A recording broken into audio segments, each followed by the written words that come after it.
2024 में जब मैंने अपना प्रोफॉर्म ट्रेडिंग का जर्नी स्टार्ट किया था, तब एज अ बिगिनर मेरे दिमाग में बहुत ही ज़्यादा डाउट था, कंफ्यूजन था कि which account model I should go for, whether it should be challenge account, 1 step का 2 स्टेप का चैलेंज अकाउंट ले लो या फिर इंस्टेंट फंडिंग अकाउंट्स ले लो, जो कि उस टाइम पे भी अवेलेबल था और आज के टाइम पे तो बहुत ज़्यादा बढ़ चुका है, राइट। सो उस टाइम पे सेम कंफ्यूजन था एज अ बिगिनर, और आज भी मैं अगर ज़्यादातर लोगों को देखने जाऊं तो एज अ बिगिनर सबको यही डाउट आता है, सबको यही कन्फ्यूजन आता है कि हमें अपना लाइफ का पहला परफॉर्म अकाउंट चैलेंज अकाउंट लेना चाहिए, whether it should be 1 step account, 2 step account और एन इंस्टेंट फंडिंग अकाउंट। सो बहुत ही ज़्यादा डाउट है, बहुत ही ज़्यादा कन्फ्यूजन है। तो मैंने सोचा कि क्यों ना एक ऐसा वीडियो ही बना दूं जहाँ पे मैं डिफरेंशिएट करके तुम्हें दिखा दूंगा कि चैलेंज अकाउंट्स में और इंस्टेंट फंडिंग अकाउंट्स में क्या वो डिफरेंट रूल्स है जो कि एप्लीकेबल होते हैं।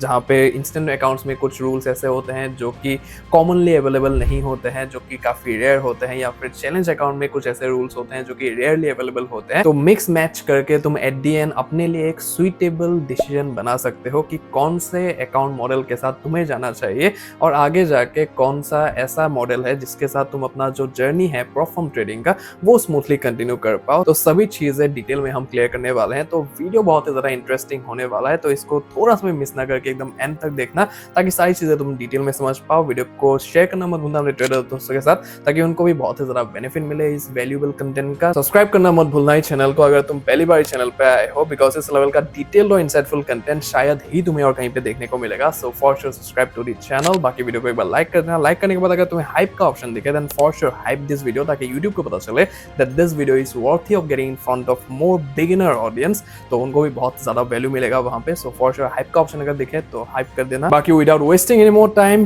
let's get to know the real differences between challenge account versus instant funding accounts.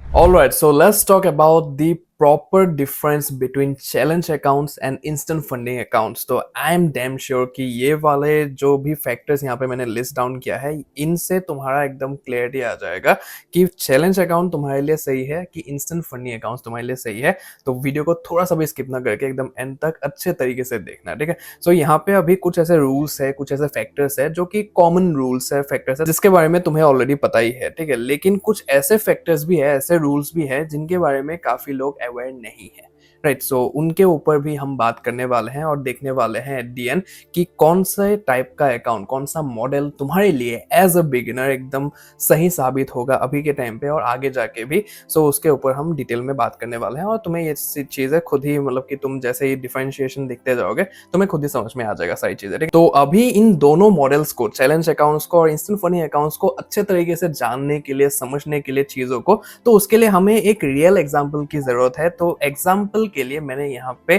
Funded trader markets के 2 अकाउंट्स को यहाँ पे उठाया है, जो कि मैं कह सकता हूँ कि one of the best in the industry है अभी के टाइम पे। एंड मैं अगर दिल से कहूँ अभी तुम्हें, funded trader markets is one of my favourite platforms, ठीक है। सो ये मैं इसलिए नहीं कह रहा हूँ कि मैं इसको प्रमोट कर रहा हूँ, बिकॉज फंडेड ट्रेडर मार्केट्स ने कुछ ऐसे चीजें किए हैं मार्केट में अभी रिसेंटली, जिनके बारे में हम फॉर श्योर बात करेंगे, जिसकी वजह से it has become one of my favourite. Because मेरे जो भी एथिक्स है, मेरे जो भी वैल्यूज है, इसके साथ एकदम ये लोग बहुत ही ज्यादा मैच करते हैं, ठीक है। सो इसलिए मैं इतना ज्यादा इन लोगों के बारे में कहता रहता हूँ कि एफटीएम ये है, एफटीएम वो है, बिकॉज काम इन लोगों ने इस तरीके का किया है, ठीक है। सो उसके ऊपर भी मैं एक शॉर्ट बना दूंगा, एक रील बना दूंगा। सो इंस्टाग्राम पे अगर फॉलो नहीं किया है तो फॉर श्योर फॉलो कर लेना वहां पे भी। तो बहुत ही ज्यादा डेडिकेटेड जो शॉर्ट फॉर्म कंटेंट है वहां पे मैं अपलोड करता रहता हूँ, ठीक है। सो यहाँ पे अभी चैलेंज अकाउंट के लिए मैंने जो फंडेड ट्रेडर मार्केट्स का 2 स्टेप प्लस अकाउंट है, इसको यहाँ पे चुना है। और इंस्टेंट फंडिंग अकाउंट्स के लिए जो इनका इंस्टेंट स्टैंडर्ड अकाउंट है, तो उसको मैंने यहाँ पे चूज किया, ठीक है। सो अभी इनके बहुत सारे अकाउंट टाइप्स है, तुम वेबसाइट में एक बार आ जाओगे उनके, तो बहुत सारे अकाउंट टाइप्स तुम्हें देखने के लिए मिलेंगे। लेकिन मेरे ख्याल से अभी के टाइम पे ये दोनों one of the best accounts है, जो कि अगर तुम 2 स्टेप लेते हो तो 2 स्टेप प्लस जो अकाउंट है ये वन ऑफ द बेस्ट है, और अगर तुम इंस्टेंट फंडिंग लेते हो तो इंस्टेंट फंडिंग जो अकाउंट है तो इनका वो वाला अभी बेस्ट है, इंस्टेंट स्टैंडर्ड वाला, ठीक है। और लाइक मेरे तो एकदम फेवरेट है ये दोनों अकाउंट्स, बिकॉज मैंने दोनों ही यूज किया हुआ है, तो उसके बारे में मैं और ज्यादा अच्छे तरीके से तुम्हें बता सकता हूँ, ठीक है। सो अभी 2 स्टेप प्लस यहाँ पे लेने का मेरा और भी एक मोटिव है, क्योंकि रिसेंटली मैंने 2 स्टेप प्लस अकाउंट लिया था, जिसका जो फेज 1 है वो मैंने यहाँ पे पास कर लिया है। तो तुम देख सकते हो यहाँ पे ये फेज़ 1 था जो कि मैंने यहाँ पे पास कर लिया है, 25K का अकाउंट था मेरे पास, है अभी भी। तो ये उसका अपग्रेड करके मतलब कि फेज़ 2 में चला गया है। तो तुम देख सकते हो यहाँ पे प्रॉफिट टारगेट जो है $2000 का प्रॉफिट टारगेट था, तो 2100 मैंने यहाँ पे कर दिया है। सो ये इसका सर्टिफिकेट अगर मैं तुम्हें दिखाने जाऊँ, हाँ, तो ये सर्टिफिकेट है इसका, सर्टिफिकेट ऑफ अचीवमेंट फेज़ 1, ठीक है। सो ये मैंने कहीं पे पोस्ट नहीं किया है, मैं पहली बार यहाँ पे दिखा रहा हूँ तुम्हें। सो जब मुझे लगा कि जैसे ही एक बार फंडिंग हो जाएगा उसके बाद मैं दिखा दूंगा सारी चीज़ें एक साथ ही। तो ये फेज़ 1 है 2 स्टेप प्लस अकाउंट का, और ये फेज़ 2 है जो कि अभी के टाइम पे यहाँ पे एक्टिव है, ठीक है। सो यहाँ पे तुम देख सकते हो कि कितने सारे अकाउंट्स ब्रीच है यहाँ पे, ठीक है। सो मैं खुद यूज़ करता हूँ, उसके बाद ही तुम्हें बताता हूँ, राइट। सो ऐसा नहीं है कि मैंने खुद यूज़ नहीं किया है, तुम्हें ऐसे ही बता दिया कि FTM अच्छा है, ये वो है। मैंने यूज़ किया हुआ है, ब्रीच किया हुआ है, पास भी किया हुआ है, तभी मैं तुम्हें कह रहा हूँ, ठीक है। सो ये चीज़ है यहाँ पे। सो इसका थोड़ा सा बुरा हाल चल रहा है अभी फेज़ 2 में, but I am pretty sure कि यहाँ पे भी सारी चीज़ें आ ही जाएंगे, तो कोई भी बड़ी बात नहीं है यहाँ पे। सो ये चीज़ है। सो अभी फंडेड ट्रेडर मार्केट्स का हम एग्जांपल लेके चलेंगे यहाँ पे, बट तुम्हें फंडेड ट्रेडर मार्केट्स तो मैं कह ही रहा हूँ कि one of the best platform है, one of my favourite platforms है अभी के टाइम पे। पे और प्रोसेसिंग टाइम ले लो, जो भी ले लो, सब कुछ फास्ट होता है यहाँ पे। लेकिन इसके अलावा भी तुम्हें अगर बहुत सारे प्लेटफॉर्म्स को एक्सप्लोर करना है, चैलेंज अकाउंट हो गया, इंस्टेंट फंडिंग हो गया, तो तुम आ सकते हो प्लेटफॉर्म मैच के वेबसाइट में, और यहाँ पे बहुत सारे यहाँ पे तुम्हें प्लेटफॉर्म्स मिल जाएंगे, जो कि कई प्लेटफॉर्म्स ऐसे होते हैं जिनका चैलेंज अकाउंट अच्छा होता है, कई प्लेटफॉर्म्स ऐसे होते हैं जिनका इंस्टेंट फंडिंग अच्छा होता है। तो सीधा तुम यहाँ पे चैलेंजेस में आ सकते हो। चैलेंजेस में आने के बाद यहाँ पे फिल्टर का जो ऑप्शन है, फिल्टर के ऑप्शन में आके तुम्हारा जो भी टाइप ऑफ फर्म हो गया, CFD चाहिए तुम्हें, स्टॉक चाहिए, या फिर क्रिप्टो चाहिए तुम्हें, उसके बाद तुम्हें फर्म्स जो भी मतलब कि अच्छे लगे यहाँ पे वो चाहिए। उसके बाद अकाउंट टाइप जो है तुम्हें 2 स्टेप चाहिए कि इंस्टेंट अकाउंट चाहिए, इंस्टेंट चाहिए तो इंस्टेंट पे क्लिक कर दोगे, तो जो भी प्रोफॉर्म्स है जो कि इंस्टेंट अकाउंट्स यहाँ पे प्रोवाइड करते हैं सारे यहाँ पे निकल आएंगे। तो प्रोफॉर्म मैच को तुम इसके लिए यूज कर सकते हो और बहुत ही ज़्यादा बेनिफिट रहेगा यहाँ पे। उसके ऊपर भी अगर तुम्हें डिस्काउंट वगैरह चाहिए, सभी प्रोफॉर्म्स के जो भी मैक्सिमम डिस्काउंट कोड्स है वो तुम्हें यहाँ पे देखने के लिए मिल जाएंगे। तो लिंक्स, कोड वगैरह सब कुछ डिस्क्रिप्शन में है, वहां पे जाके तुम इस वेबसाइट का भरपूर तरीके से फायदा उठा सकते हो। सो सबसे पहला जो यहाँ पे रूल है, हमारा फैक्टर है, दैट इज कंसिस्टेंसी रूल। अभी कंसिस्टेंसी रूल सुन के ही बहुत सारे लोगों का हाथ पैर कांपने लगता है, but let me tell you that bro, this is the future of platforms, ठीक है। कंसिस्टेंसी रूल जिससे तुम अभी डर रहे हो, जो कि तुम अभी नेग्लेक्ट कर रहे हो कि मुझे नहीं चाहिए ये सब रूल, तो यही फ्यूचर है, ये सभी प्लेटफॉर्म्स में डाला ही जाएगा एट दी एंड, ठीक है। सो अभी जो प्लेटफॉर्म्स में नहीं थे पहले कंसिस्टेंसी रूल, उनमें भी अभी कंसिस्टेंसी रूल ला दिया है। और futures on the other hand, अगर फ्यूचर्स को तुम देखने जाओगे, फ्यूचर्स प्लेटफॉर्म उनके सारे प्लेटफॉर्म्स में, सारे अकाउंट्स में तुम्हें कंसिस्टेंसी रूल मिलेगा ही मिलेगा, ठीक है। सो ये सारी चीज है, तो एक बार दिमाग में रखना that this is the future, तुम्हें ये रूल फॉलो करना पड़ेगा ही पड़ेगा, इसके साथ तुम्हें अटैच होना पड़ेगा ही पड़ेगा, ठीक है। So consistency rule means we cannot make more than X% of profit in one single day और इन वन सिंगल ट्रेड, ठीक है। सो अभी दो तरीके के कंसिस्टेंसी रूल होते हैं, एक होता है जो कि वन सिंगल डे में काउंट होता है, और दूसरा होता है जो कि वन सिंगल ट्रेड में काउंट होता है, ठीक है। सो मेरे ख्याल से जो सिंगल ट्रेड वाला है वो थोड़ा सा ज़्यादा बेनिफिशियल होता है, बिकॉज अगर तुम ऐसे इंसान हो, मेरे लिए तो दोनों ही ठीक है, तुम अगर ऐसे इंसान हो जो कि दिन में 2-3 ट्रेड्स लेते हैं, तो फिर तुम्हारे लिए एक सिंगल ट्रेड में अगर वो एप्लीकेबल होता है तो तुम 2 से 3 ट्रेड ऐसे ले सकते हो। लेकिन अगर एक ही ट्रेड में तुम्हारा अगर सिंगल डे का हुआ, तो फिर एक ही ट्रेड में अगर वहाँ पे तुम्हारा जो परसेंटेज है वो हिट कर गया, तो फिर तुम और ट्रेड नहीं ले सकते हो, नहीं तो तुम्हारा जो फाइनल वैल्यू है वो बहुत ज़्यादा बढ़ जाता है, ठीक है। सो वो एक चीज़ होता है यहाँ पे। सो इसके बारे में डिटेल में अगर जानना है तो फॉर श्योर वीडियो तुम देखोगे कंसिस्टेंसी रूल वाला, तो तुम्हें समझ में आ जाएगा, ठीक है। सो कंसिस्टेंसी रूल जो होता है चैलेंज अकाउंट में तुम्हें यहाँ पे रेयरली अवेलेबल होता है, ठीक है। सो रेयरली अवेलेबल मतलब कि बहुत ही ज़्यादा कम परफॉर्म्स होते हैं जहाँ पे तुम्हें कंसिस्टेंसी रूल चैलेंज अकाउंट्स में देखने के लिए मिलता है, ठीक है। और ये फंडेड ट्रेडर मार्केट्स के 2 स्टेप प्लस अकाउंट में कोई भी तुम्हें यहाँ पे देखने के लिए नहीं मिलता है। अगर देखने के लिए मिला होता तो मैंने यहाँ पे स्क्रीनशॉट दे दिया होता, ठीक है। तो यहाँ पे तुम्हें कोई भी रूल वगैरह देखने के लिए नहीं मिलता है। So this is one of the best account, जो कि मैं भी अभी ट्रेड ही कर रहा हूँ, तुम देख सकते हो। सो चैलेंज अकाउंट्स में एकदम रेयरली अवेलेबल होता है, मेजॉरिटी परफॉर्म्स में तुम्हें देखने के लिए नहीं मिलेगा, ठीक है। लेकिन ऑन द अदर हैंड, अगर इंस्टेंट फंडिंग अकाउंट्स को हम यहाँ पे देखने के लिए जाए, तो यहाँ पे मैंने लिखा हुआ है कि मेजरली अवेलेबल, राइट। सो बहुत ही ऐसे कम परफॉर्म्स होते हैं जहाँ पे consistency rule instant funding accounts में एप्लीकेबल नहीं होता है, वहाँ पे नहीं होता है कंसिस्टेंसी रूल, ठीक है। लेकिन इसका ये मतलब नहीं है कि वहाँ पे कंसिस्टेंसी रूल नहीं है तो और कोई रूल नहीं होगा, और कोई ऐसा वैसा घिसा पिटा रूल हो सकता है वहाँ पे जो कि तुम्हें दिया हो सकता है, जिसको करने में लाइक ऑलमोस्ट इम्पॉसिबल होता है, राइट, सो वो एक चीज होता है, तो वो सब चीजें तुम्हें देख के करना पड़ता है। बट ऑब्वियसली बहुत सारे ऐसे प्रोफॉर्म्स भी है जहाँ पे रूल्स जो है इंस्टेंट फंडिंग अकाउंट्स के मामले में बहुत ही ज्यादा लीनियंट है। जैसे कि इंस्टेंट फंडिंग अकाउंट का ही हम अगर एग्जांपल लें, यहाँ पे उनका जो फ्लैगशिप मॉडल है, तो उनमें उसमें मतलब कि रूल्स ना के बराबर है, ठीक है। उसके बाद एक रिसेंटली मुझे नजर में आया है फॉरेक्स फंड्स फ्लो का, right. So forex funds flow is also offering a great instant funding account, ठीक है, जहाँ पे कंसिस्टेंसी रूल वगैरह तुम्हें देखने के लिए नहीं मिलता है और बहुत ही ज्यादा लिमिटेड रूल्स है वहाँ पे, राइट। सो ऐसे कुछ एग्जांपल्स है जो कि हमारे नजर में अभी आ रहे हैं अभी के टाइम पे, और बहुत नए नए प्रोफॉर्म्स आ रहे हैं जो कि इन सब मॉडल्स को इंट्रोड्यूस कर रहे हैं मार्केट में। तो वो सारी चीजें हैं, लेकिन इंस्टेंट फंडिंग अकाउंट्स में जो कि कह सकते हैं कि मेजॉरिटी प्रोफॉर्म्स में, मेजॉरिटी अकाउंट्स में तुम्हें कंसिस्टेंसी रूल देखने के लिए मिलेगा ही मिलेगा, और तुम्हें ये इंस्टेंट स्टैंडर्ड अकाउंट में भी देखने के लिए मिलेगा जो कि एफटीएम का अकाउंट है। तो तुम यहाँ पे देख सकते हो, in an instant simulated funding account you should not have made more than 20% of the total profit in one day, ठीक है। सो ये वन डे में काउंट होता है 20% का। if a single day's profit is more than 20% of your total profit in the instant funding account, you'll have to continue trading until there isn't a day with more than 20%, ठीक है। सो अभी मैंने ये बहुत बार बताया हुआ है ऑलरेडी कि जिस भी अकाउंट में तुम्हें वहां पे कंसिस्टेंसी रूल देखने के लिए मिलता है, सो ट्राई कि तुम उसमें ट्रेड करने से पहले ही अपना जो वैल्यू है वो डिसाइड कर लो, राइट। सो तुम्हारे पास अगर एक 10K का अकाउंट है, तो तुम अपने दिमाग में बिठा लो कि इस अकाउंट को मुझे ट्रेड करना है, तो मेरा गोल क्या है, मतलब कि मुझे किस गोल तक पहुंचना है, मेरा वैल्यू क्या रहेगा, राइट। सो तुम्हारा अगर गोल है कि मुझे $300 बनाना है, तो $300 के हिसाब से 20% अगर तुम यहाँ पे डिवाइड कर दोगे तो कितना निकल के आएगा, तुम एक बार देख लेना, और पर डे तुम्हें बस उतना ही बनाना है, ठीक है। सो 300 इंटू 20 डिवाइडेड बाय अगर तुम 100 कर दोगे यहाँ पे, तो वो निकल के आएगा $60, राइट। सो $60 ही तुम्हें बनाना है पर डे। $60 से तुम ज्यादा अगर बनाने जाओगे तो तुम्हारा जो ये 300 वाला जो वैल्यू है ये बढ़ के बहुत ही ज्यादा हो जाएगा, ठीक है। सो जितना बढ़ेगा तुम्हें उतना बनाना पड़ेगा फिर जाके, राइट। सो एवरेजिंग करते रहना पड़ेगा। तो उन सब ये भी एक ट्रैप ही है कंसिस्टेंसी रूल, राइट। सो इसको अगर अच्छे से फॉलो करोगे डिसिप्लिन वे में, तो फिर पे आउट निकाल पाओगे, सीधी सी बात है। लेकिन अगर तुम एक बार ट्रैप में फंस गए, ठीक है, $60 से अगर तुम ज्यादा बना दिया एक दिन में, तो फिर ये नंबर बढ़ के बहुत ही ज्यादा हो जाता है, ठीक है। सो तब ये एक ट्रैप बन जाता है। नहीं तो कंसिस्टेंसी रूल अगर तुम ऑन द अदर साइड से देखने जाओगे, सो काफी सही ही रूल है, राइट। सो तुम्हें एज अ डिसिप्लिन ट्रेडर रखने के लिए काफी सही रूल ही मैं इसको कहूंगा, ठीक है। सो ये चीज है यहाँ पे। सो फंडे ट्रेडर मार्केट्स में तुम्हें इंस्टेंट स्टैंडर्ड अकाउंट में ये रूल देखने के लिए मिलता है, जो कि मैंने यहाँ पे तुम्हें दिखा दिया है।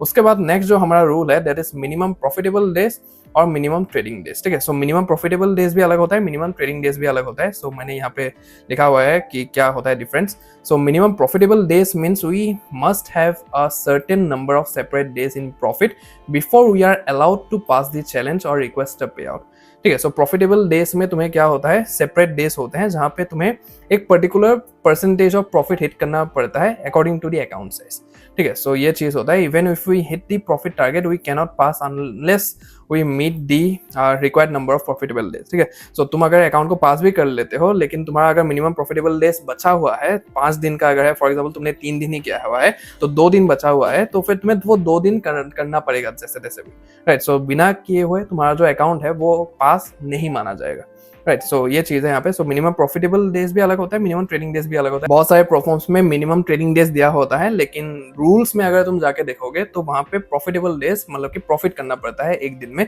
और मिनिमम ये 0.5% ही होता है मेजॉरिटी प्रोफॉर्म्स में। यहाँ पे मैंने लिखा ही हुआ है। सो 2 स्टेप प्लस में तुम्हें चैलेंज अकाउंट में मिनिमम प्रॉफिटेबल डेज देखने के लिए मिलेगा, एफटीएम के 2 स्टेप प्लस अकाउंट में, और मिनिमम प्रॉफिटेबल डेज देखने के लिए मिलेगा तुम्हें जो इंस्टेंट फंडिंग अकाउंट है उसमें भी, ठीक है। सो दोनों मैंने स्क्रीनशॉट यहाँ पे लगाया हुआ है। और मिनिमम ट्रेडिंग डेज जैसा कि मैंने बता दिया, minimum trading days means we have to just open and close a trade and that will be counted as a minimum trading day, ठीक है।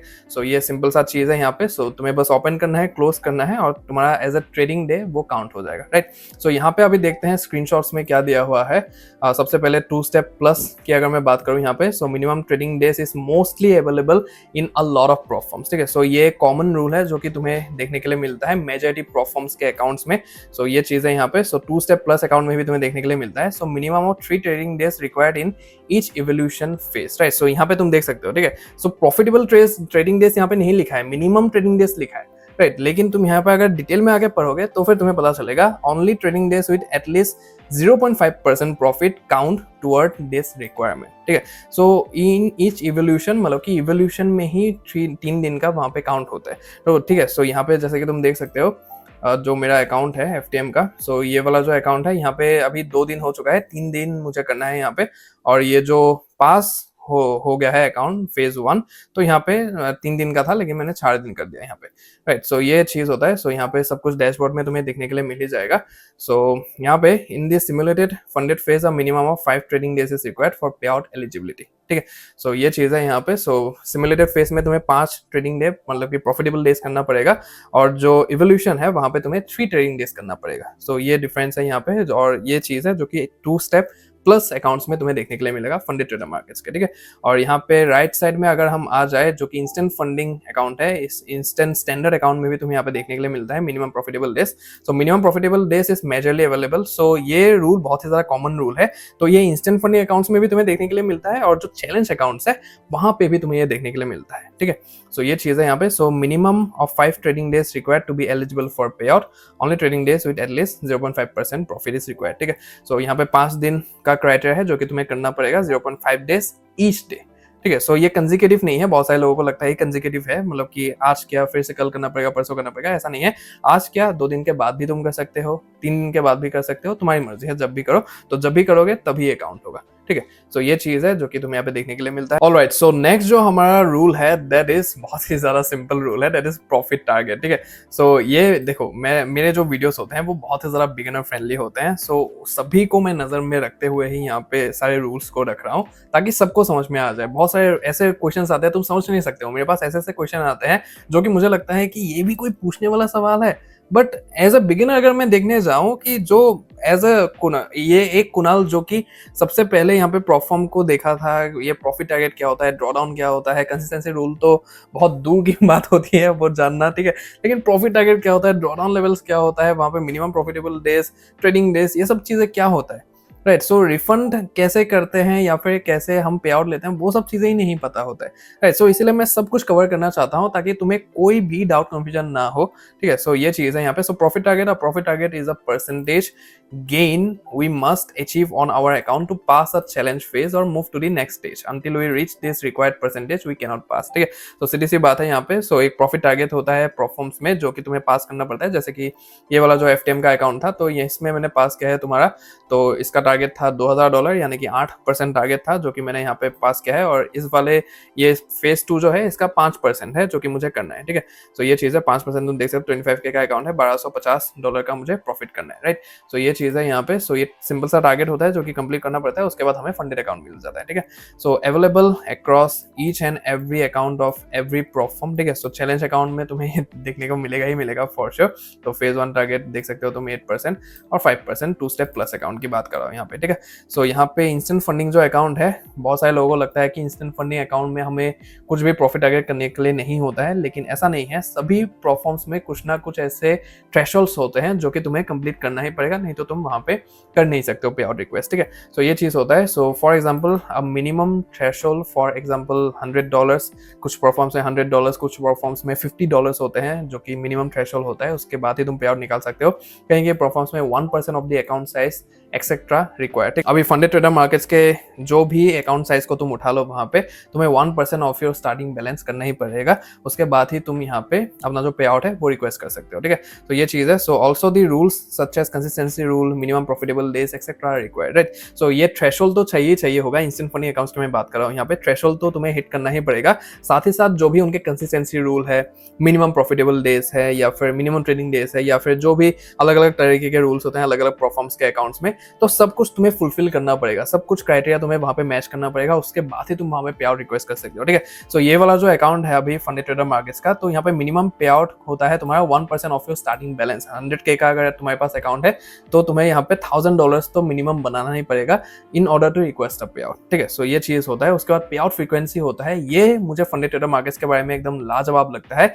दैट इज उनका जो पे आउट फ्रीक्वेंसी है वो ऑन डिमांड होता है, ठीक है। सो तुम जैसे ही the moment you like complete all the criteria, you check mark all the rules which they have to meet, ठीक है। सो यहाँ पे 1% का प्रॉफिट टारगेट हो गया, उसके बाद कंसिस्टेंसी रूल तुमने मीट कर लिया है, उसके बाद मिनिमम प्रॉफिटेबल डेज तुमने कर लिया है, उसके बाद तुरंत तुम्हारा जो रिक्वेस्ट पे आउट रिक्वेस्ट बटन है वो ओपन हो जाएगा और तुम वहां पे पे आउट को रिक्वेस्ट कर सकते हो। कोई भी टाइम लिमिटेशन नहीं है कि हफ्ते में एक बार कर पाओगे, महीने में 2 बार कर पाओगे, बाई वीकली वीकली, कुछ भी नहीं है। ऑन डिमांड पे आउट तुम्हें देखने के लिए मिलेगा यहाँ पे, ठीक है। सो ये सबसे बड़ी बात है, बड़ा फैक्टर है, बड़ा प्लस पॉइंट है जो कि तुम्हें फंडेड ट्रेडर मार्केट्स के सभी अकाउंट्स में देखने के लिए मिलेगा, ना कि सिर्फ इंस्टेंट अकाउंट की मैं बात कर रहा हूँ, सभी अकाउंट्स में 2 स्टेप प्लस उठा लो, 1 स्टेप अकाउंट उठा लो, जो भी उठा लो, तुम्हें ये चीज देखने के लिए मिलेगा ही मिलेगा सभी अकाउंट टाइप्स में। नेक्स्ट जो हमारा रूल है जो कि हमें यहाँ पे देखने के लिए मिलता है, दैट इज ड्रॉडाउन लिमिट्स, ठीक है। So drawdown limits is the major rule जो कि तुम्हें परफॉर्मेंस में ध्यान देना चाहिए फॉर श्योर, बहुत ही ज्यादा।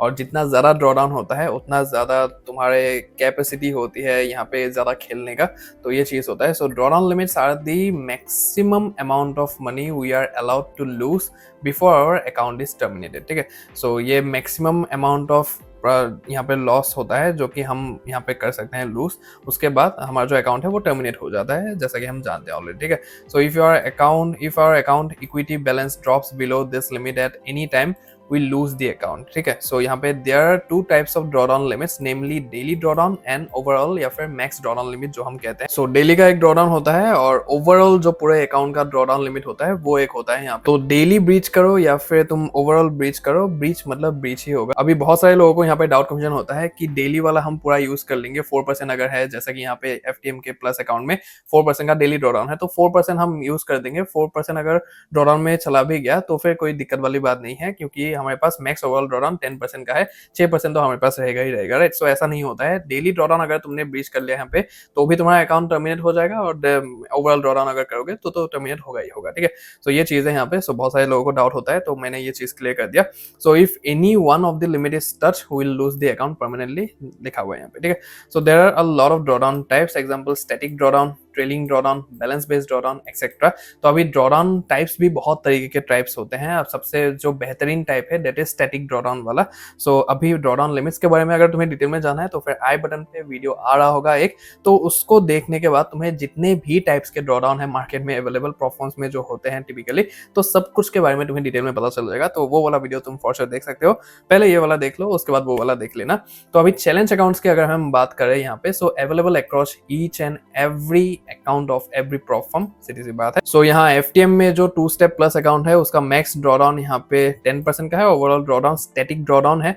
उसके बाद जो मैक्स डेली ड्रॉडाउन है वो भी यहाँ पे 4% का तुम्हें देखने के मिलता है, ठीक है। सो यहाँ पे इंस्टेंट फंडिंग अकाउंट की मैं अगर बात करूँ तो available across each and every account of every prop firm, mostly trailing drawdowns can be found, ठीक है। सो मोस्टली प्रोफॉर्म्स में जितने भी मेजॉरिटी है, मतलब कि 100 में से तुम ऐसे 98 या फिर 97 प्रोफॉर्म्स मान लो, वहां पे तुम्हें ट्रेलिंग ड्रॉडाउन ही देखने के लिए मिलेंगे, ठीक है। सो ट्रेलिंग ड्रॉडाउन के अलावा तुम्हें कुछ भी देखने के लिए नहीं मिलेंगे। कुछ में वहां पे बैलेंस बेस्ड ट्रेलिंग ड्रॉडाउन होता है, मैक्सिमम ड्रॉडाउन की मैं बात कर रहा हूँ, बैलेंस बेस्ड ट्रेलिंग ड्रॉडाउन होता है, और कहीं में तुम्हें इक्विटी ट्रेलिंग ड्रॉडाउन देखने के लिए मिलता है। तो इक्विटी थोड़ा सा ज्यादा भयानक होता है, थोड़ा सा मतलब कि कह सकते हैं कि चलते चलते वहां पे डायनेमिक ड्रॉडाउन होता है, तुम्हारा ट्रेड वहां पे चल रहा है और उसी टाइम पे वहां पे ड्रॉडाउन कैलकुलेट होके लग जाएगा, ठीक है। सो डायनेमिक होते हैं कहीं परफॉर्मेंस में, तो वो थोड़ा सा डेंजरस होता है और जिसको तुम्हें अवॉइड करना चाहिए फॉर श्योर। तो यहाँ पे FTM अगर इंस्टेंट अकाउंट की मैं बात करूँ तो यहाँ पे भी तुम्हें ट्रेलिंग ओवरऑल ड्रॉडाउन देखने के लिए मिलता है। जो डेली ड्रॉडाउन है वो नॉर्मल जो भी इक्विटी बैलेंस वाला होता है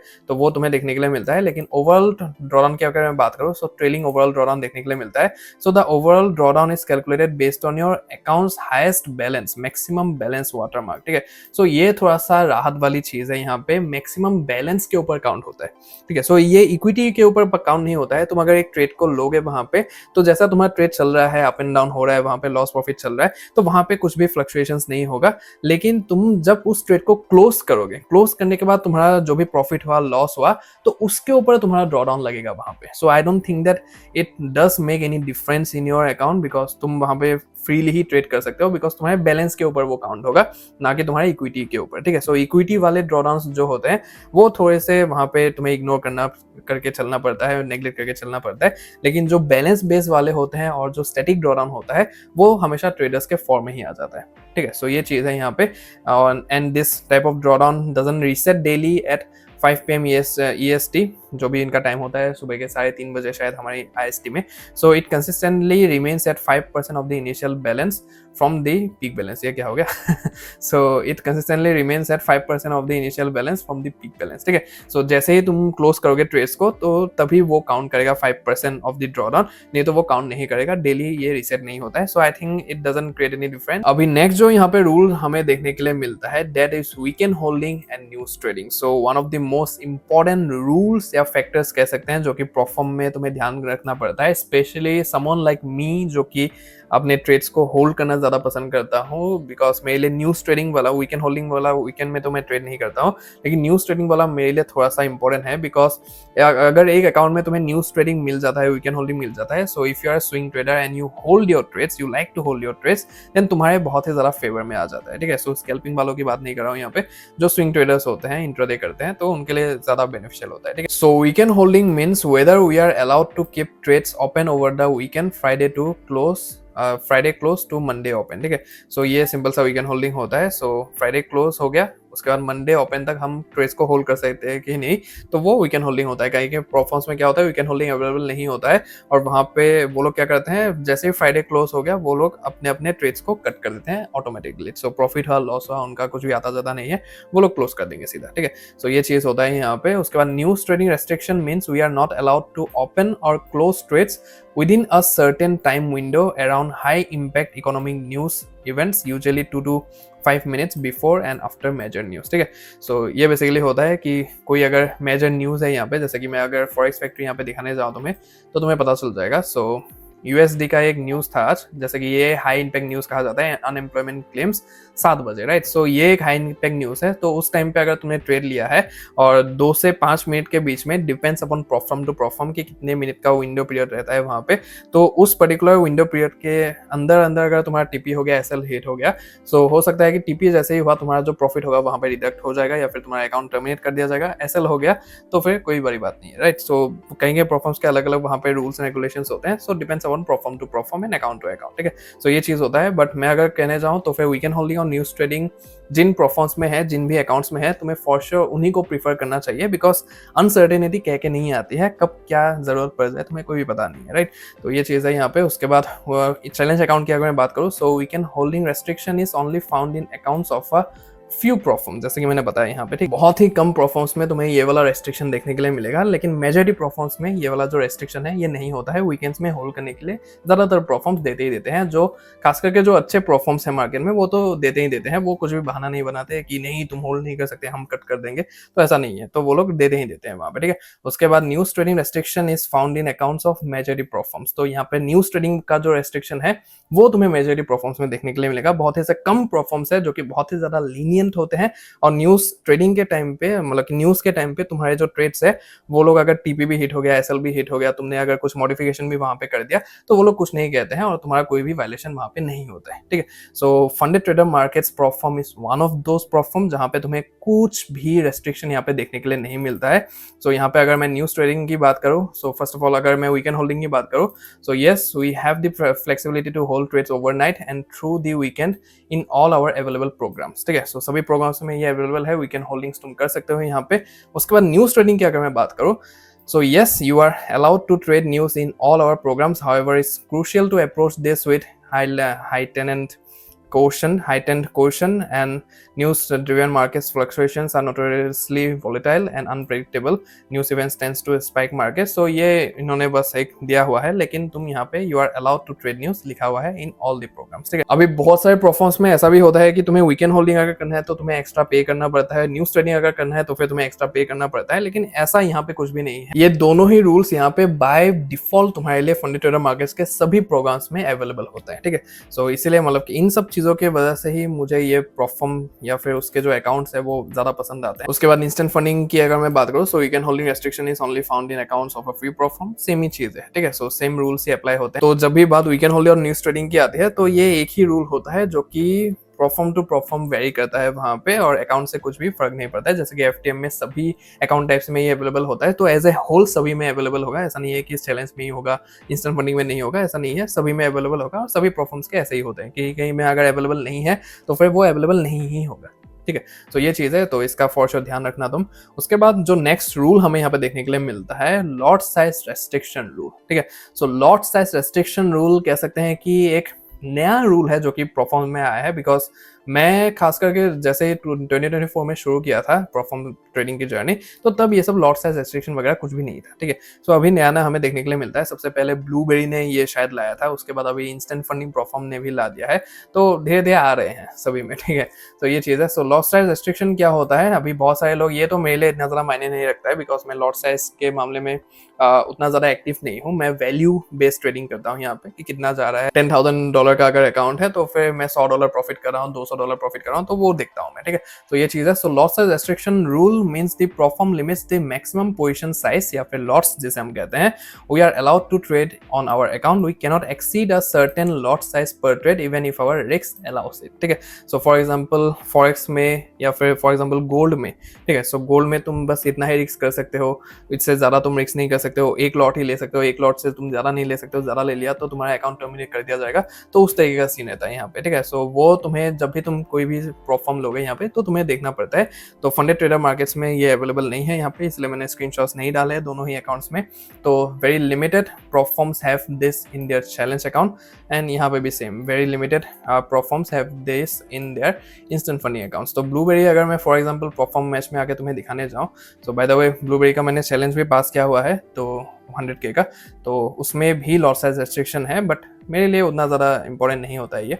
उसके बाद तुम यहाँ पे नीचे जाओगे, ब्लूबेरी परफॉर्म यहाँ पे सिलेक्ट कर लोगे और कोई सा भी परफॉर्म सिलेक्ट कर लोगे, उनके रूल्स तुम्हें यहाँ पे देखने के लिए मिल जाएंगे। सो यहाँ पे ही होगा शायद, हाँ, ये तुम लॉट साइज देख सकते हो। सो लॉट साइज यहाँ पे 1 स्टेप 2 स्टेप और रैपिड जो चैलेंज है उनके लिए अलग है यहाँ पे, और इंस्टेंट फंडिंग जो अकाउंट्स है ब्लूबेरी के जो कि रिसेंटली लॉन्च हुए हैं, तो उनके लिए भी अलग यहाँ पे लॉट साइज चार्ट बनाया हुआ है। ठीक है। सो इंस्टेंट फंडिंग में तुम देख सकते हो जो 5K का अकाउंट है, तुम जाओ में सिर्फ 0.08 लॉट्स ही ले सकते हो, उससे ज़्यादा लोगे तो अकाउंट ब्रीच हो जाएगा। और वही चीज़ यहाँ पे जाओ USD में अगर 5K के अकाउंट में देखने के लिए जाए चैलेंज में, तो तुम 0.1 लॉट ले सकते हो। ठीक है। सो ये चीज़ है यहाँ पे। सो डिफरेंस देखने के लिए मिलता है तुम्हें सभी अकाउंट टाइप्स में। तो यही होता है लॉट साइज रेस्ट्रिक्शन, जो कि काफी लिमिटेड परफॉर्म्स में सभी मॉडल्स में तुम्हें यहाँ पे देखने के लिए मिलता है। नेक्स्ट जो यहाँ पे रूल है हमारा, जो कि हमें देखने के लिए मिलता है, that is profit buffer rule. तो ये प्रॉफिट बफर रूल ये इंस्टेंट फंडिंग अकाउंट्स में तुम्हें मेजरली अवेलेबल होता है। सो ये वहां पे तुम्हें देखने के लिए मिलता है। So profit buffer rule means we must build a certain amount of profit above our starting balance before we can withdraw money safely। ठीक है।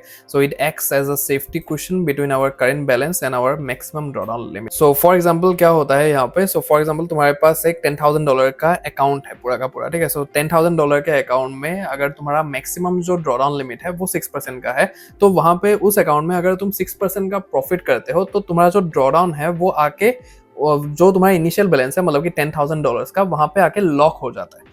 ठीक है। सो अभी जैसे ही ड्रॉडाउन लिमिट वहां पे लॉक हो गया, मतलब कि अभी $10,000 तुम्हारा ड्रॉडाउन लिमिट है, वहां पे अगर आके टच करेगा तो फिर तुम्हारा जो अकाउंट है वो ब्रीच हो जाएगा। ठीक है। सो वहां पे काम आता है तुम्हारा प्रॉफिट बफर रूल। ठीक है। सो काम क्या आता है, मतलब कि वहां पे दिया होता है, सो प्रॉफिट बफर रूल मतलब कि तुम्हें प्रॉफिट को रख के वहां पे उसके ऊपर ट्रेड करना पड़ेगा। राइट। सो $10,000 का अकाउंट है, अभी तुमने अगर फॉर एग्जांपल $300 का प्रॉफिट किया, मतलब कि 3% का प्रॉफिट किया, तो 3% अगर तुम चाहो तो अभी तुम अपने हिसाब से वहां पे रख सकते हो। ठीक है। तो $300 का प्रॉफिट कर लिया, तो हो सकता है कि $100 वहां से निकाल लो, $100 वहां से निकाल लो और $200 का वहां पे बफर रख दो। लेकिन तुम अगर $300 का पूरा $300 ही निकाल लोगे तो तुम्हारा जो अकाउंट है वो ब्रीच हो जाएगा, because your drawdown limit is that $10,000। Right. So ये एक रूल होता है जो कि तुम्हें यहाँ पे देखने के लिए मिलता है। सो रेयरली अवेलेबल इन चैलेंजेस, ये चैलेंजेस में रेयरली तुम्हें देखने के लिए मिलेगा, किसी भी चैलेंज में, किसी भी परफॉर्म के किसी भी चैलेंज में तुम्हें रेयरली देखने के लिए मिलेगा। लेकिन जो इंस्टेंट फंडिंग अकाउंट है ये तुम्हें मेजरली देखने के लिए मिलेगा। ठीक है। सो majorly available, this thing is majorly available. लेकिन यहाँ पे सबसे बड़ी बात है कि इंस्टेंट फंडिंग स्टैंडर्ड अकाउंट में, जो कि FTM का स्टैंडर्ड अकाउंट है, so after full withdrawal the overall drawdown limit for an instant standard account resets to as it was at initial balance। Be informed that partial withdrawal is not allowed on instant standard accounts। ठीक है। सो जहाँ पे इतने सारे performs, इतने सारे उनके instant funding accounts कह रहे हैं कि तुम्हें वहां पे प्रॉफिट बफर रखना पड़ेगा, फंडेड ट्रेडर मार्केट्स कह रहा है कि तुम वहां पे पार्शियल विड्रॉ कर ही नहीं सकते हो। ठीक है। सो तुम अगर $300 बनाते हो $10,000 के अकाउंट में, तो तुम्हें 300 का 300 ही वहां पे निकालना पड़ेगा। ठीक है। सो ये चीज होता है यहाँ पे। सो यही डिफरेंस है जो कि एफटीएम के इंस्टेंट स्टैंडर्ड अकाउंट को बाकी के जो इंस्टेंट फंडिंग अकाउंट्स है उससे सेपरेट बनाते हैं, ठीक है। और यही रीजन है जिसकी वजह से मैंने इसका एग्जांपल यहाँ पे लिया है, राइट। सो ये चीज़ है यहाँ पे। सो उनके बहुत सारे इंस्टेंट फंडिंग अकाउंट्स है, तुम देख सकते हो, इंस्टेंट प्लस वगैरह सब कुछ है यहाँ पे, इंस्टेंट प्लस, इंस्टेंट प्रो। लेकिन कोई भी आज भी अगर मुझे पूछता है कि कौन सा लेना चाहिए भैया, तो मैं सीधा कहता हूँ कि इंस्टेंट स्टैंडर्ड वाला ले ले, ठीक है। तो बेसिकली ये मैंने खुद यूज किया हुआ है और मुझे पता है इसके रूल्स एंड रेगुलेशंस के बारे में, राइट।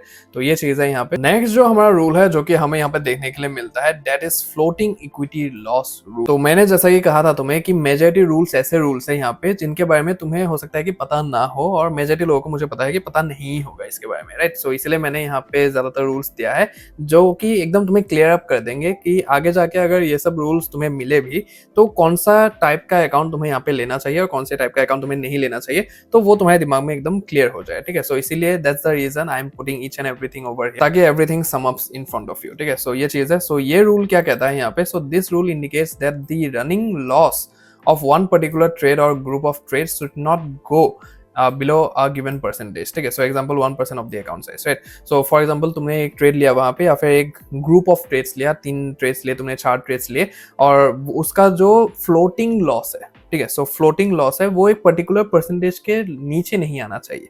वही एक रूल है, सिंपल सा। For example gold funded trader में तुम्हें ये चीज देखने के लिए मिलता है।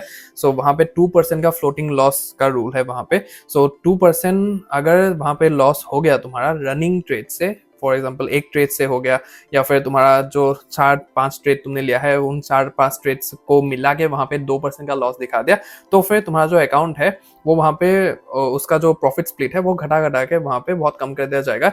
या फिर एट दी एंड तुम्हारा कुछ परफॉर्मेंस में होता है, गोल्ड फंडेड ट्रेडर में ही होता है, 2 या 3 वार्निंग्स के बाद वहां पे तुम्हारा जो अकाउंट है वो ब्रीच कर दिया जाता है, ठीक है। सो ये चीज होता है यहाँ पे। सो इसलिए मैंने डाल दिया है यहाँ पे। सो चैलेंजेस की अगर मैं यहाँ पे बात करें, सो फिर रेयरली अवेलेबल इन चैलेंजेस, और ये रेयरली अवेलेबल इन चैलेंजेस में ये एफटीएम वाला चैलेंज भी आता है जहाँ पे तुम्हें फ्लोटिंग लॉस देखने के लिए मिलता है, ठीक है। सो the floating loss limit equity loss, that is unrealized loss from open positions, to 1% of the account balance of at all times, ठीक है। सो ये 1% का है, मतलब कि at any given time तुमने अगर ट्रेड को एग्जीक्यूट किया, चाहे वो एक ट्रेड से हो या फिर ग्रुप ऑफ ट्रेड से हो, वहां पे 1% के अगर नीचे आ गया तो फिर तुम्हारा जो अकाउंट है वो ब्रीच हो जाएगा। लेकिन अच्छी बात, एक प्लस पॉइंट यहाँ पे ये है कि ये सिर्फ फंडेड फेस में है, एंड आई थिंक दैट अगर फंडेड फेस में जैसा कि मेरा अभी हो रहा है 100K के अकाउंट में, मैं सिर्फ 0.5% ही रिस्क कर रहा हूँ, ठीक है। 0.5% पर ट्रेड में वहां पे रिस्क कर रहा हूँ, तो वहां पे इसका ब्रीच होने का, इस पर्टिकुलर रूल को वायलेट करने का कोई भी चांस ही नहीं है, राइट। सो मेरे लिए तो ये एकदम टॉप नॉच रूल है, जिसके वजह से बहुत सारे लोग यहाँ पे ज्यादा रिस्क नहीं करेंगे फंडेड अकाउंट में, ठीक है। सो इसके बारे में मैंने ऑलरेडी बात किया हुआ है कि फेज टू फेज का अगर अकाउंट है तुम्हारे पास, तो फेज 1 में वहां पे 2% रिस्क करो, फेज 2 में वहां पे 1% करो, जैसे ही फंडेड अकाउंट मिल जाए वहां पे 0.5% से ज्यादा रिस्क मत करना, ठीक है। सो ये चीज होता है वहां पे। सो मेरे लिए तो ठीक ही है, लेकिन बहुत सारे लोगों के लिए ये एक डिसएडवांटेज हो सकता है। सो depends upon strategy, view points, right. उसके बाद ये रूल तुम्हें गोल्ड फंडेड ट्रेडर में भी देखने के लिए मिल जाएगा, वहां पे 2% है, यहाँ पे 1% है, राइट। सो ये चीज है। उसके बाद इंस्टेंट फंडिंग अकाउंट्स में भी ये लिमिटेड अवेलेबल होता है। सो एफटीएम के ही कुछ अकाउंट्स में तुम्हें देखने के लिए मिलेगा, इंस्टेंट स्टैंडर्ड में नहीं। इंस्टेंट प्लस अकाउंट में तुम्हें फ्लोटिंग लॉस देखने के लिए मिलेगा। सो यहाँ पे देख सकते हो तुम, फ्लोटिंग लिमिट जो है वहां पे यस दिया हुआ है, राइट। सो फ्लोटिंग लिमिट तुम्हें यहाँ पे देखने के लिए मिलेगा। So the floating loss limit for instant plus account is 1% of the account size if breached all trades auto close and your profit split is reduce step by step. 80% से तुम्हारा कम होके 1 2 3 4 5, ठीक है। सो 5 वायलेशंस के बाद तुम्हारा जो प्रॉफिट स्प्लिट है वो परमानेंटली 20-80 हो जाएगा, मतलब कि ब्रीच नहीं होगा, तुम्हारा अकाउंट टर्मिनेट नहीं कर दिया जाएगा, बट यहाँ पे सिर्फ तुम्हारा जो प्रॉफिट स्प्लिट है वो घटा घटा के एकदम ना के बराबर कर दिया जाएगा, ठीक। तो इसके बाद जो हमारा नेक्स्ट रूल है, that is maximum risk rule. तो मैक्सिमम रिस्क रूल नाम का भी एक रूल होता है जो कि तुम्हें यहाँ पे देखने के लिए मिलता है परफॉर्मेंस में। सो मैक्सिमम पर trade risk means we are not allowed to risk more than a certain percentage on a single trade or in a group of trades on a same pair at one particular time, ठीक है। So for example यहाँ पे समझते हैं, taking 2% risk in 1 trade of GBP JPY और 0.5% risk in 4 trades of GBP JPY at the same time, ठीक है। So ये मैक्सिमम रिस्क रूल होता है, एक परसेंटेज होता है कि इतने परसेंट से ज़्यादा तुम एक पेयर में एक ही टाइम पे वहाँ पे रिस्क नहीं कर सकते हो, राइट। सो ये भी तुम्हें शायद गोट फंडेड ट्रेडर में देखने के लिए मिलता है, और फंडिंग पिप्स के वन स्टेप अकाउंट में भी तुम्हें शायद ये देखने के लिए मिलता है, जितना मुझे याद है, ठीक है। सो ये चीज़ है यहाँ पे। So for example JBP JPY का एक ट्रेड है, वहाँ पे 2% का अगर ये मैक्सिमम रिस्क रूल है, तो फिर एक ट्रेड में तुम 2% से ज़्यादा नहीं ले सकते हो, और या फिर अगर तुमने 4 ट्रेड वहाँ पे ले लिया है तो 0.5% करके 4 ट्रेड अगर लेते हो तो वो भी 2% ही होता है। सो ये चीज़ तुम वहाँ पे नहीं कर सकते हो, तो उससे कम ही तुम्हें करना पड़ेगा, ठीक है। सो चैलेंज अकाउंट की बात करूँ तो available in accounts of limited performs, बहुत ही लिमिटेड परफॉर्म्स में अवेलेबल होता है, बहुत सारे परफॉर्म्स में अवेलेबल नहीं होता है, मेजॉरिटी में नहीं होता है, तुम्हें नहीं देखने के लिए मिलेगा ये पर्टिकुलर रूल। उसके बाद available in accounts of limited performs, instant funding accounts में भी सेम ही होता है, ठीक है।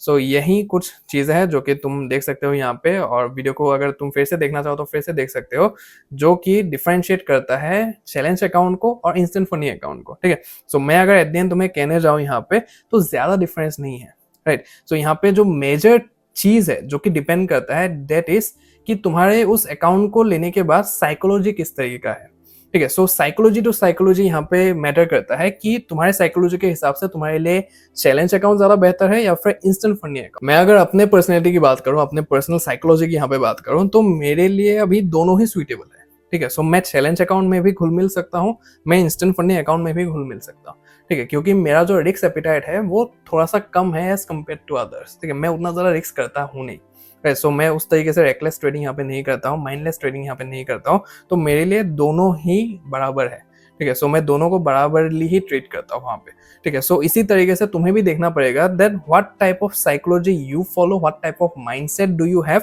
एंड अकॉर्डिंग टू दैट कौन सा अकाउंट टाइप या फिर अकाउंट मॉडल तुम्हारे लिए सुइटेबल है, ठीक है। सो जो भी परसेंटेज है यहाँ पे रूल से फर्क नहीं पड़ता है, बल्कि इससे फर्क पड़ता है, ठीक है। सो इससे फर्क पड़ता है कि तुम उस अकाउंट को कितना लेके जा सकते हो। अभी कोई अगर इंसान है जो कि यहाँ पे ज्यादा रिस्क करना चाहता है, राइट, सो उसके लिए मैं हमेशा चैलेंज अकाउंट रिकमेंड करूंगा, या फिर एक बिगिनर अगर तुम हो तो फिर मैं हमेशा तुम्हें चैलेंज अकाउंट ही यहाँ पे प्रीफर करूंगा, ठीक है, रिकमेंड करूंगा करने के लिए, बिकॉज इंस्टेंट फंडिंग में तुम्हें बहुत ही ज़्यादा रूल्स वहाँ पे देखने के लिए मिलते हैं। और ये बात हमेशा ध्यान रखना कि जितना सस्ता अकाउंट होगा उतने ही ज़्यादा रूल्स होंगे, राइट। सो इसलिए मैं कहता हूँ कि चीप अकाउंट के पीछे मत जाओ। यहाँ पे इंस्टेंट स्टैंडर्ड अकाउंट है FTM का, और अगर तुम्हें मैं कहने जाऊँ तो FTM के साथ तुम्हारे भाई का कोलैबोरेशन है।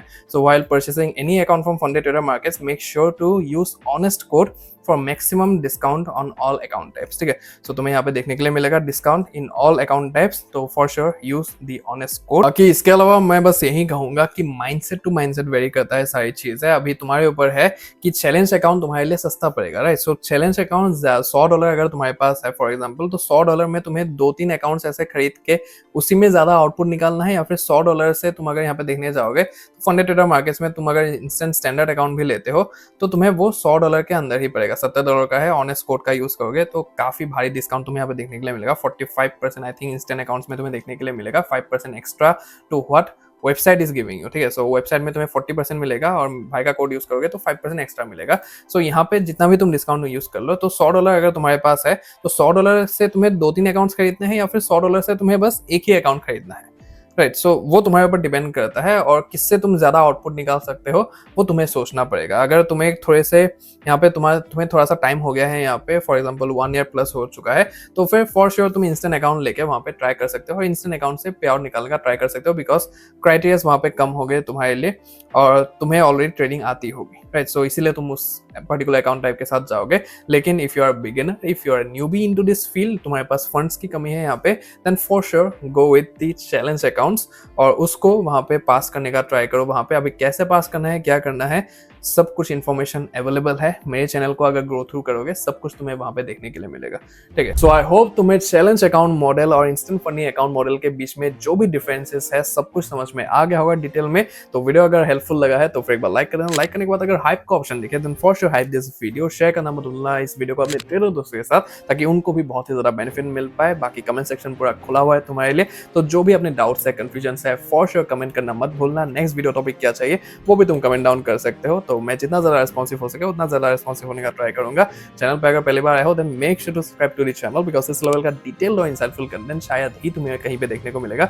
सो for sure subscribe to the channel. बाकी एज अ बिगिनर हमें प्रोफॉर्म कौन सा लेना है वो तो समझ में आ जाता है, लेकिन जब भी हम प्रोफॉर्म्स में लॉग इन करते हैं, उनके डैशबोर्ड को खोलते हैं, जो प्लेटफॉर्म है, जो ट्रेडिंग प्लेटफॉर्म है जो कि हमने चूज किया है, whether it be C trader हो, मैच ट्रेडर हो, तो वो कैसे ऑपरेट करना है, वो कैसे चलाना है, कौन सा मेन्यू सिलेक्ट करना है, कौन सा रखना है, कौन सा नहीं रखना है, तो वो सारी चीज़ें थोड़ा सा डिफिकल्ट हो जाता है हमारे लिए, थोड़ा सा कंफ्यूजिंग हो जाता है। So if you are beginner and want to know about C trader platform and match trader trading platform in detail, तो फॉर श्योर तुम ये वाला मेरा वीडियो देख सकते हो जहाँ पे मैंने डिटेल में सी ट्रेडर और मैच ट्रेडर पीसी फोन में दोनों जगह पे कैसे चलाना है तो सब कुछ दिखाया हुआ है। तो जाके वीडियो को देख सकते हो और चीजों के बारे में जान सकते हो। बाकी my name is Kunal, aka the honest trader, and I will see you in the next one. जय श्री कृष्ण।